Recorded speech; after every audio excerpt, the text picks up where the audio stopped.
শুভ সকাল বন্ধুরা, আশা করি আপনারা সবাই ভালো আছেন। সবাইকে জানাই শুভ বিজয়ের অনেক অনেক প্রীতি ও শুভেচ্ছা। তো আজকে আমি যে ভিডিওটা করছি বা ব্লগটা করছি সেটা হচ্ছে বর্ধমানের বিখ্যাত ল্যাংচা এবং সীতাভোগ ও মিহিদানা নিয়ে। আমরা যারা কলকাতার দিক থেকে আসানসোল, দুর্গাপুর বা বর্ধমানের দিকে যাচ্ছি, তখন শক্তিগড় নামে একটি জায়গা পড়ে। সেই শক্তিগড়েই কিন্তু এই বিখ্যাত ল্যাংচা এবং মিহিদানা পাওয়া যায়। তবে যে সমস্ত দোকানগুলো আগে জিটি রোডের ওপরে ছিল, তাদের মধ্যে মাত্র কয়েকটি দোকানই এই বাইপাসের ধারে উঠে এসেছে।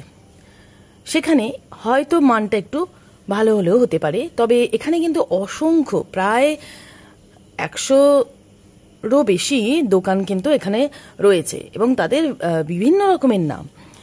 তবে এই বর্ধমানে ঢোকার আগেই আটাগড় বলে একটি জায়গা আছে, যেখানে পুরনো সেই আদি দোকান ল্যাংচা ভবন রয়েছে এবং সেখানে কিন্তু খুব ভালো মানের ল্যাংচা আপনি পাবেন।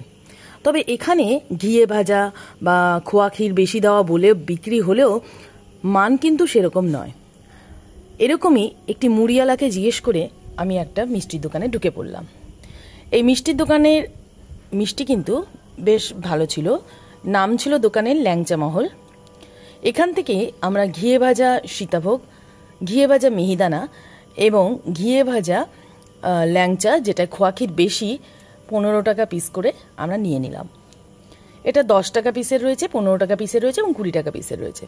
আর ঘিয়ে ভাজা ছাড়া যেগুলো রয়েছে তার দাম 8 টাকা করে পার পিস। তো আপনারাও যখন কলকাতা থেকে আসানসোলের দিকে যাবেন বা আরও দূরে যাবেন, তখন এখানকার ল্যাংচা অবশ্যই একবার ট্রাই করবেন। আজকের মতো এখানেই বিদায় নিচ্ছি। টাটা।